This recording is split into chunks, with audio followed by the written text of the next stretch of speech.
Dear students, US प्रधान zoology faculty.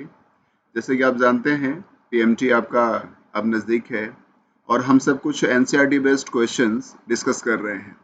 तो इसी process में हम सब कुछ न्यू क्वेश्चंस डिस्कस करेंगे आज। तो चलिए, हम सब ऐसे क्वेश्चन सेलेक्ट कर रहे हैं जो एनसीईआरटी में से रिलेटेड हो, जिसके ऑप्शंस एनसीईआरटी से रिलेटेड हो, लेकिन एनसीईआरटी में इनके एक्सप्लेनेशंस ना अवेलेबल हो या एक्सप्लेनेशंस में एक्यूरेसी ना हो, या तो फिर एनसीईआरटी ने कुछ लिखा ही नहीं है इनके बारे में, या एनसीईआरटी ने जो एक्सप्लेनेशन लिखा है वो उसको आप सीक्वेंस में अरेंज नहीं कर पाते हैं। तो हम ऐसे ही क्वेश्चंस डिस्कस करेंगे आपके साथ जो एनसीईआरटी से लिया गया हो, लेकिन एनसीईआरटी में उसका प्रॉपर एक्सप्लेनेशन ना हो या फिर एनसीईआरटी ने उसको टच ना किया हो। ओके, तो चलिए, आपके स्क्रीन पे जो क्वेश्चन दिख रहा है उस क्वेश्चन को आप स्टडी कीजिए, क्वेश्चन को सॉल्व करने की कोशिश कीजिए। स्क्रीन पे क्वेश्चन है कि select how many of given structures are formed in oviduct in case of human being. आपको इस क्वेश्चन में सेलेक्ट करना है कि कुछ गिवन स्ट्रक्चर्स दिए हुए हैं। आप देखेंगे क्वेश्चन के नीचे कुछ गिवन स्ट्रक्चर्स जो दिख रहे हैं, इसमें से आपको सेलेक्ट करना है कि इनमें से कितने ओविडक्ट में बनते हैं in the case of human beings. आपको ओविडक्ट में बनने वाले स्ट्रक्चर्स का नंबर सेलेक्ट करना है। तो चलिए आते हम लोग, सेकेंडरी ओसाइट जो है ये ह्यूमन एग है, और आप जानते हैं ह्यूमन एग या ओवा जो है वो ओवरी में फॉर्म होता है। अब सेकेंड पे सोचते हैं हम लोग ओटिड। तो ओटिड जो है, ओटिड आप जानते हैं कि सेकेंडरी ओसाइट में मियोसिस 2 कंप्लीट होता है तो ओटिड का फॉर्मेशन होता है। ओटिड के फॉर्मेशन के लिए जरूरी है कि सेकेंडरी ओसाइट में मियोसिस 2 नाम का प्रोसेस कंप्लीट हो जाए। और आप ये जानते हैं कि मियोसिस 2 कंप्लीट होता है जब स्पर्म कंटेंट्स सेकेंडरी ओसाइट में आते हैं तब, यानी during the process of fertilisation. और आप जानते हैं कि फर्टिलाइजेशन ओविडक्ट में होता है। तो ओटिड का फॉर्मेशन कहाँ पे होगा? यस, ओटिड का फॉर्मेशन होता है ओविडक्ट में। ओके, तो एक यहाँ पे आपने काउंट कर लिया, ओटिड ओविडक्ट में बनेगा। जाइगोट जो है वो फर्टिलाइज्ड सेकेंडरी ओसाइट है, यानी जाइगोट का भी फॉर्मेशन ओविडक्ट में होगा। मोरूला जो है ये ओविडक्ट में बनता है और 4th डे आफ्टर फर्टिलाइजेशन इसकी एंट्री यूटरस में होती है, और उसके बाद ये 4th, 5th, 6th day morula blastula में डेवलप होता है इन यूटेराइन कैविटी। तो इस तरह से कौन कौन आप काउंट कर चुके हैं जो ओविडक्ट में बनेगा? ओटिड, जाइगोट, मोरूला, ब्लास्टूला यूटरस में बनता है, यूटेराइन कैविटी में ब्लास्टूला का फॉर्मेशन है, गैस्ट्रूला यूटेराइन वॉल में बनता है ब्लास्टूला से, जोना पेलुसिडा और कोरोना रेडिएटा सेकेंडरी ओसाइट के प्रोटेक्टिव कवर्स हैं, और ये सेकेंडरी ओसाइट के साथ ही ओवरी में फॉर्म होते हैं। और ओविडक्ट में जब सेकेंडरी ओसाइट आता है ओव्यूलेशन के बाद, तो जोना पेलुसिडा और कोरोना रेडिएटा सेकेंडरी ओसाइट में ऑलरेडी अवेलेबल पाए जाते हैं। तो यहाँ से आप याद रखिए कौन कौन हो गए जो ओविडक्ट में बनते हैं। तो ओटिड, जाइगोट एंड मोरूला। तो इसका करेक्ट आंसर हो गया बी। अब हम नेक्स्ट क्वेश्चन पे आते हैं। आपके सामने नेक्स्ट क्वेश्चन ये देखिए, select an incorrect feature of blastomeres produced by cleavages. आपको ये बताना है कि क्लीवेज के द्वारा जो एम्ब्रायोनिक सेल्स बनते हैं ब्लास्टोमेयर्स, उनका इनमें से इनकरेक्ट फीचर कौन है। तो ऑप्शन ए पे आते हैं हम लोग। ऑप्शन ए में देखिए, each blastomere has same cytoplasmic volume and DNA content as these are found in mother cell। मतलब मदर सेल में जितना साइटोप्लाज्म का वॉल्यूम होता है और जितना डीएनए कंटेंट होता है मदर सेल में, ब्लास्टोमियर इच ब्लास्टोमियर में उतना ही पाया जाता है साइटोप्लाज्म और डीएनए कंटेंट। तो ये ऑप्शन में आप याद रखिए कि ब्लास्टोमियर्स क्लीवेज से बनते हैं, तो ब्लास्टोमियर्स में G1 और G2 फेजेस नहीं होते, जो साइटोप्लाज्मिक वॉल्यूम के इनहेंस होने के लिए जरूरी हैं। तो G1 और G2 फेजेस ब्लास्टोमेयर्स में नहीं होंगे, तो ब्लास्टोमेयर फर्दर फॉर्मेशन के बाद अपना साइटोप्लाज्मिक वॉल्यूम बढ़ा नहीं पाएंगे, क्योंकि each blastomere half of cytoplasmic volume अपने मदर सेल से गेन करता है और उसे बढ़ा नहीं पाएगा, क्योंकि G1 और G2 फेजेस नहीं हो रहे हैं। तो साइटोप्लाज्मिक वॉल्यूम ईच ब्लास्टोमेयर में मदर सेल के कंपैरिजन में हाफ ही रह जाता है। चूंकि ब्लास्टोमेयर में एस फेज होता है और एस फेज होने की वजह से ब्लास्टोमेयर्स डीएनए सिंथेसाइज कर पाता है अपना, और यदि ब्लास्टोमेयर अपना डीएनए सिंथेसाइज कर पाएगा तो डीएनए कंटेंट जो होगा, क्योंकि वो डीएनए कंटेंट मदर सेल से हाफ गेन किया है और एस फेज होने के वजह से वो डीएनए कंटेंट को रीस्टोर कर लेता है, मदर सेल के इक्वल डीएनए स्टोर कर लेता है वो, क्योंकि एस फेज होता है ब्लास्टोमियर्स में। तो ईच ब्लास्टोमियर में मदर सेल के कंपैरिजन में साइटोप्लाज्मिक वॉल्यूम हाफ होता है और DNA content same as mother cell होता है। तो इस ऑप्शन में same cytoplasmic volume incorrect selection है, यानी ये ऑप्शन इनकरेक्ट है और क्वेश्चन भी इनकरेक्ट ही डिमांड कर रहा है, इसलिए ऑप्शन ए सही होगा।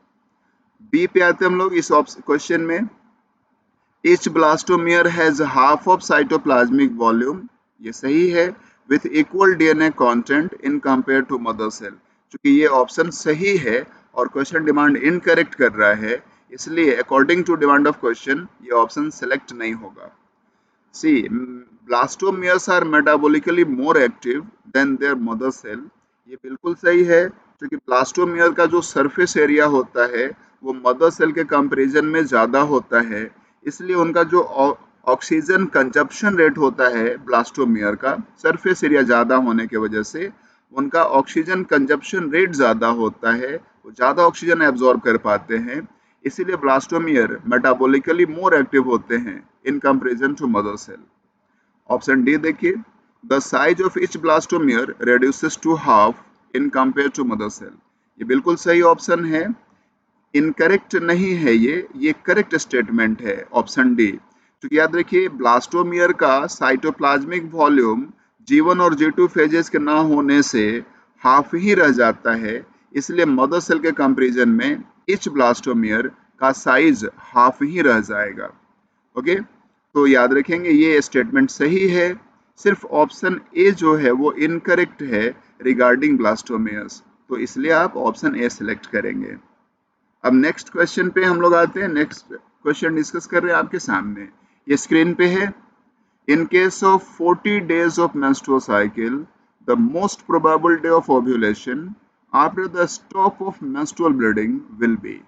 क्योंकि अब यहाँ पे कैसे सॉल्व करेंगे इस क्वेश्चन को, कि मेंस्ट्रुअल साइकिल का जो टोटल डेज है वो 40 डेज दिया हुआ है, तो याद रखिए 40 डेज से 14 डेज पहले ओव्यूलेशन होगा, ये एंड ऑफ साइकिल हो गया, और ओव्यूलेशन होता है, प्रोबेबल डे ऑफ ओव्यूलेशन होता है टोटल डेज -14, आप 14 डेज बैक आ जाइए, यानी जो 26th डे होगा ना मेंस्ट्रुअल साइकिल का, ये होगा डे ऑफ ओव्यूलेशन।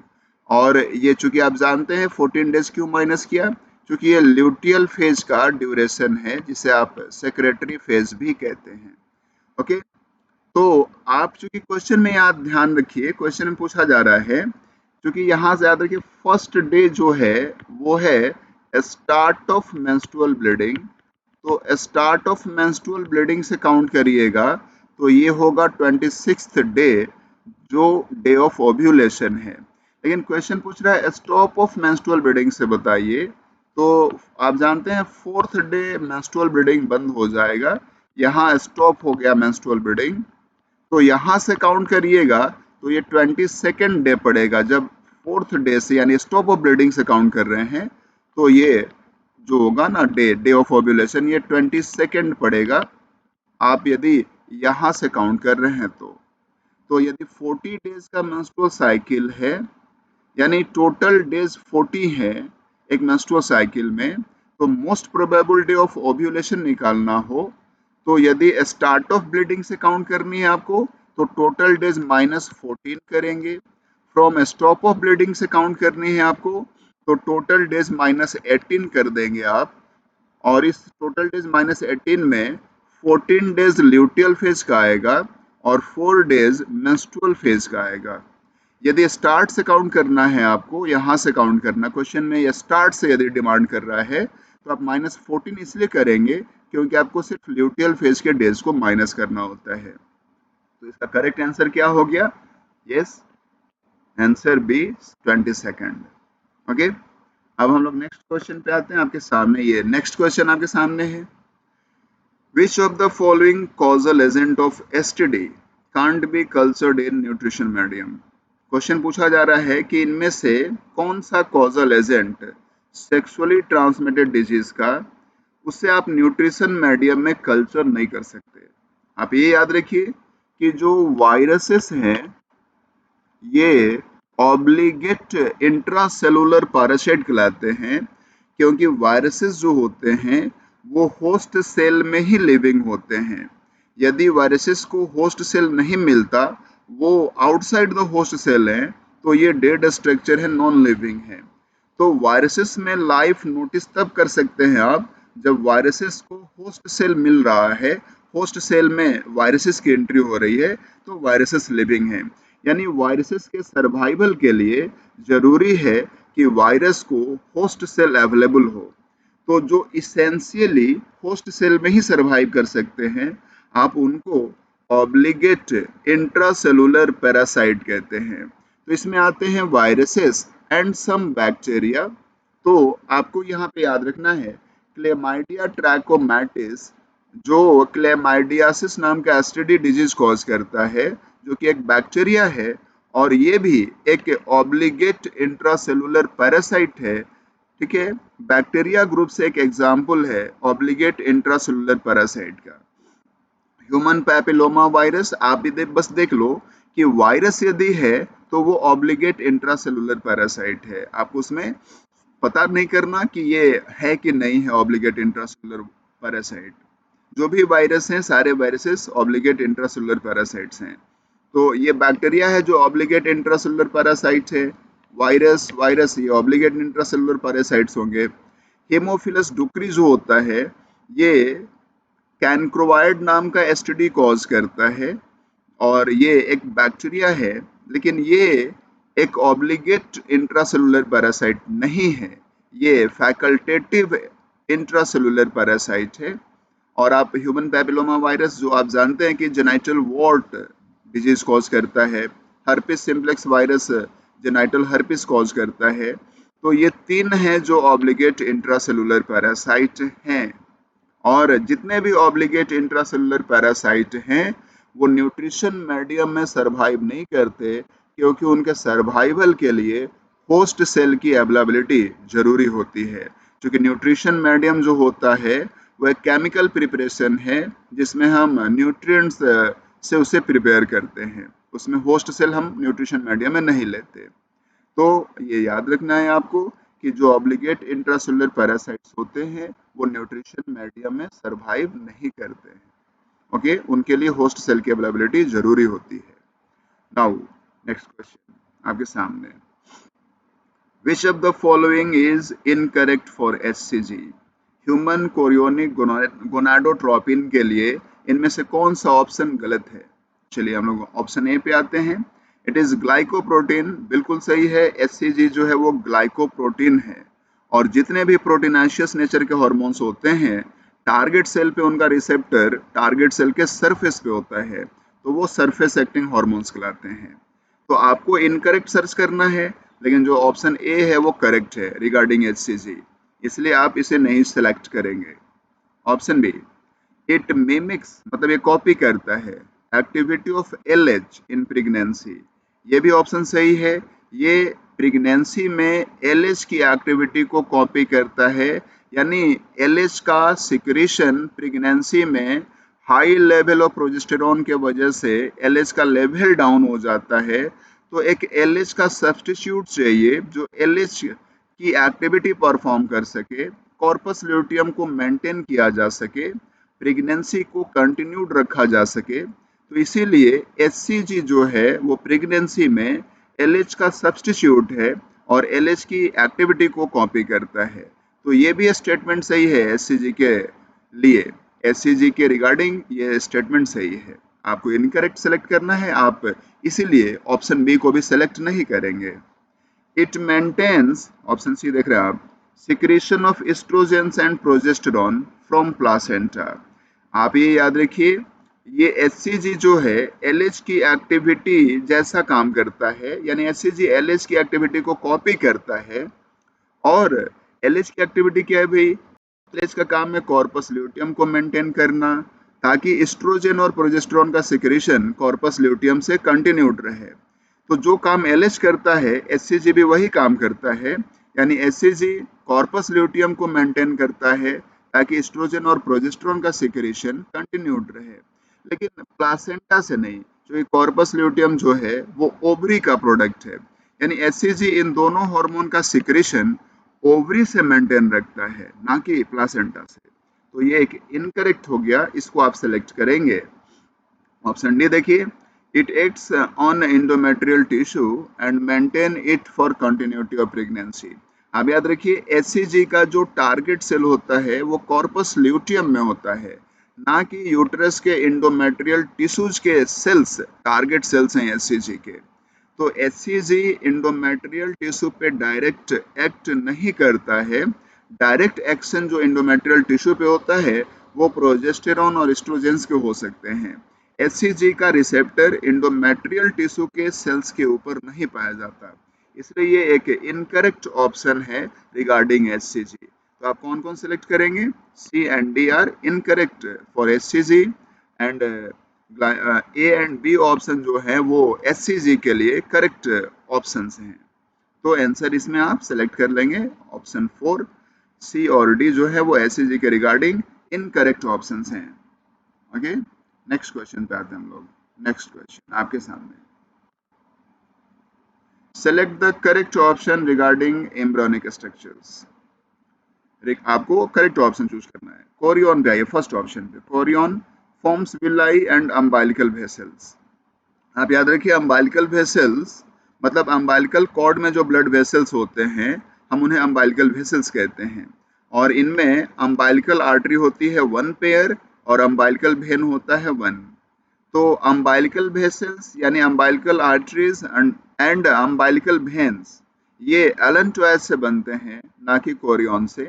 इसलिए कोरियन वाला जो ऑप्शन है, ऑप्शन ए, ये करेक्ट नहीं है अम्बाइलिकल वेसल्स के वजह से। ऑप्शन बी पे आते हैं, एमनियन, ये एमनियोटिक फ्लूइड को इनक्लोज करता है, सही है, और एम्ब्रियो को भी इनक्लोज करता है, ये भी सही है, यानी बी ऑप्शन सही है। एमनियन एमनियोटिक फ्लूइड और एम्ब्रियो दोनों को इनक्लोज करता है। योग सैक पे आते हैं, योग सैक ऑप्शन सी में है, first erythropoietic organ in life.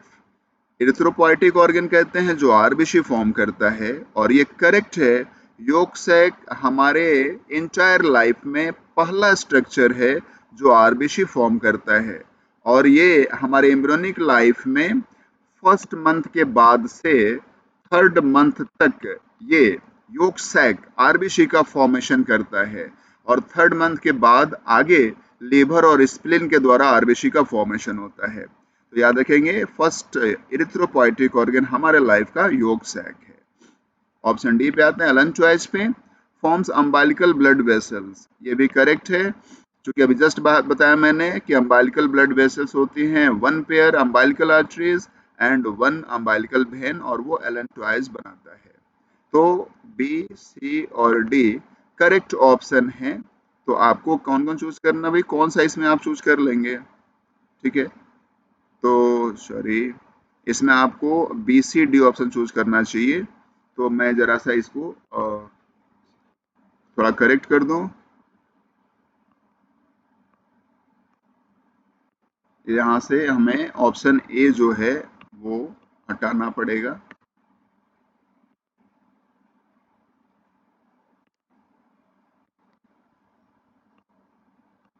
Option A को हटाना पड़ेगा, मतलब आप यहाँ से थोड़ा एडिट कर दें, ठीक ना।